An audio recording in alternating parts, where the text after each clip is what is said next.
Good morning. Johnny B here from South Central PA. It's a beautiful morning. Happy Monday. Welcome to your Monday. I'm glad you could join me. Hey, I have a really short, simple message for you this morning. I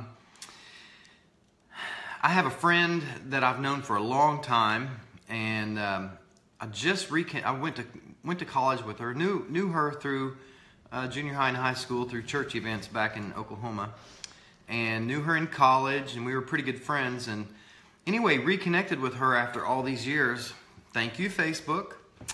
And heard her story, and it's much like a lot of people's our age. She's been through a lot of trials. Let's just, put it there. We've been through a lot of trials. We've lost people we love. Some of us have been through divorce and some tragedies that just have knocked us down. But it made me think about fine wine. And my encouraging word today is that, hey Glenn, how you doing, buddy? The finest grapes are grown and tended and cared for and babied and nourished. And then they take those grapes and put them in a big vat. Well, probably not anymore, but in the old days, put them in a big barrel and people would stomp them. And the juice would run out, and that's how they would make their wine. So, it's interesting that something that was cared for so much through its growing season picking the perfect fruit. You got to batter that. You got to batter the grapes. You got to smash them and you got to tear them up to get the juice out to make wine. And then the wine's not really that good until it sets and ages. And so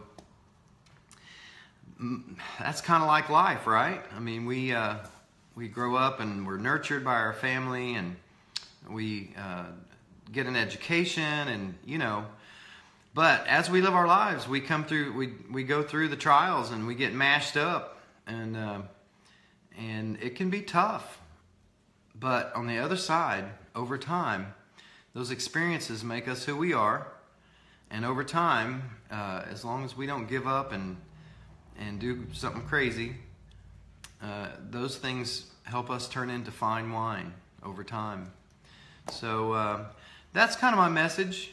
Fine wine, you have to take the grapes and beat them up. You beat the crap out of them. And you get the juice out. And then over time, and the most expensive wines sit for the longest time, don't they? So as we get older, guys, just take heart. You're becoming a fine wine. And it's going to be okay. All the things you're going through, God can use to make you wonderful, vintage, expensive. All right? Yesterday I heard a really good message at church, and it was there was one verse that popped out to me. I want to leave that with you today. And it's in a chapter of the Bible that I have rarely read, and it's hard to read. It's not an easy book in the Bible. It's called Haggai. And Haggai chapter 1, verse 13 is God speaking to his people. And he says, I am with you. And I have a kitty cat tail on my face. And that's such a simple word, but you know what? It's strengthening, isn't it? It's awesome to know that he is with us. And so I encourage you, if you've been beat up, if you've been through a rough time, it's okay. God's making fine wine out of you. And you're going to be a gift to the world. You already are a gift to the world. But all those experiences with God being with you can turn you into a beautiful, beautiful bottle of fine wine. So, I hope you enjoyed my message, and I hope it's encouraged you, and I love you guys, and I hope you have a great week. And, as always, I want you to dream big and work hard and love large, eat really good food, take the most awesome vitamins you can find. I can hook you up with that, and be your best self now. Take care. I'll see you tomorrow. Bye.